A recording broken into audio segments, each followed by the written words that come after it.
Mais pas seulement. Aurélien Devernois s'est rendu sur place. Écoutez son reportage Station F, première pierre de la Paris-Vallée. On faudrait peut-être envoyer des mails aussi à tous les leads qu'on a identifiés, penser à la refonte du site web, revoir le BP, du coup en mode espace de coworking comme on a dit. Réunion stratégie pour Jafar El Alami et Karim Fati, confortablement installés dans des fauteuils à l'étage du pavillon Cher, partage de la Station F. Depuis quelques mois, ils développent leur société Street for Fit, qui propose des cours de sport en entreprise dans le nouveau poumon de l'économie numérique à Paris, un paradis pour les start-upers, selon Jafar. En fait, l'idée, c'est vraiment d'avoir tout l'écosystème dans un même endroit. Donc, on peut rencontrer ses fournisseurs, mais en même temps ses clients, mais en même temps ses investisseurs, justement. Typiquement, si on a besoin d'un expert en retail en Chine, en fait, on peut très bien le trouver à Station F, vu la diversité des profils. Donc, c'est super intéressant et je pense que ça fait aussi cette grosse valeur ajoutée d'être dans cet écosystème, en fait. Tout est fait pour mettre les jeunes entrepreneurs dans les meilleures conditions pour réussir leurs projets. Salle de réunion, auditorium, café et même bientôt un restaurant. Alors en fait, ça va être le plus grand restaurant d'Europe avec 1000 couverts et ça va être ouvert, je pense, 24 heures sur 24. Et en fait, c'est ouvert aux extérieurs de Station F, mais aussi aux start-upers. Les prix commencent à 5 € pour la pizza margarita. Au total, 30 000 m² pouvant accueillir jusqu'à 3000 personnes dans une ambiance que les créateurs ont voulu proche des canons en vigueur dans la Silicon Valley. Mais ici, c'est aussi un lieu historique qui reprend vie, l'ancien dépôt ferroviaire conçu par l'ingénieur Eugène Fraissinet, une figure que connaît bien Karim. Alors moi, je suis ingénieur en génie civil, je connaissais Fraissinet qui a inventé le béton précontraint. Et d'ailleurs, c'est dans cet endroit qu'il a fait ses premiers tests de béton précontraint. Je trouve que c'est super qu'on garde l'esprit de cette halle. Grâce à ça, comme Fraissinet a créé le béton précontraint, on pourra créer des nouvelles innovations qui seront profitables à tout le monde.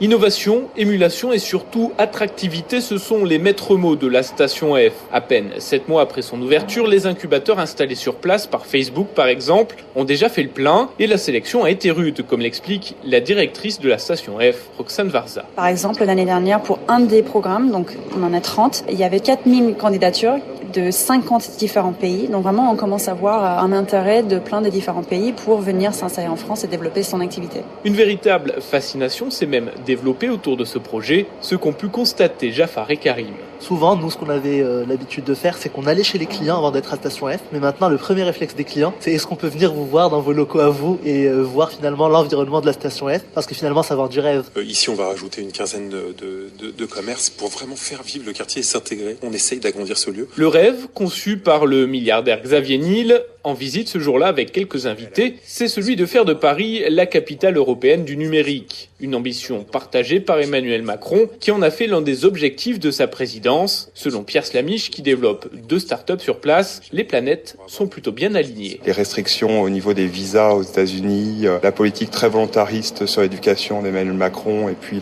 tout ce qui est l'investissement massif dans les startups, on a vraiment l'impression que le centre de gravité reste bien évidemment la Silicon Valley, mais on a l'impression qu'il se déplace quand même vers l'Europe.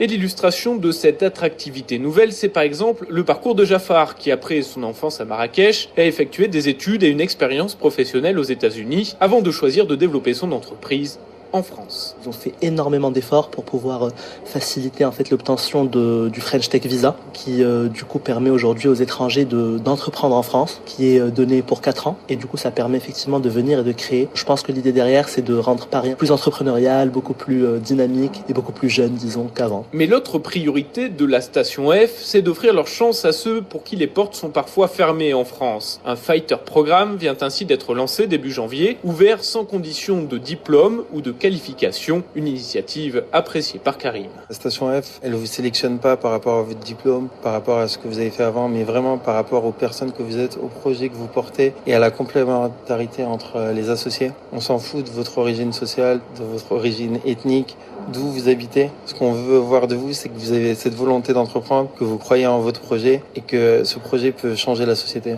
Cette volonté de casser le cycle de discrimination dont la France a du mal à se débarrasser, c'est d'ailleurs aussi l'objet de la start-up de Karim et Jafar. Street for Fit met en relation des sportifs issus de quartiers défavorisés avec des entreprises. Objectif, leur offrir des emplois, mais aussi le diplôme de coach, tout en mettant en rapport deux mondes qui souvent s'ignorent. Un modèle qui, selon Jafar, est amené à s'exporter. C'est vrai à Paris, mais c'est vrai partout en France, c'est vrai à San Francisco aussi. On s'est rendu compte que dans certains quartiers un peu délaissés, il y avait des talents incroyables. incroyable. Et du coup au Maroc, où les gens pourraient effectivement vivre de ça, sachant qu'il y a beaucoup de talents sportifs au Maroc qui pourraient être encore plus mis en avant. Jafar, Karim, mais aussi Loubna Sibi et Youssef Oudaman, patron de la prometteuse start-up Meet My Mama, autant de jeunes entrepreneurs marocains et franco-marocains qui ont beaucoup d'ambition pour le développement du business digital dans le royaume.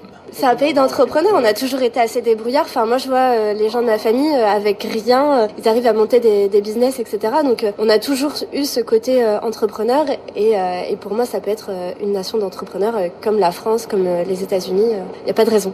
Startup Kingdom. Voilà. En attendant la ruée vers l'or numérique marocain, la station F compte bien capitaliser sur ses talents venus de France, d'Europe et donc du Maghreb. En 2017, près de 2 milliards d'euros ont été investis dans les startups françaises, soit un bond de 15% qui devrait encore se confirmer cette année. Un reportage signé Aurélien Devernois. Myriam Boudoka.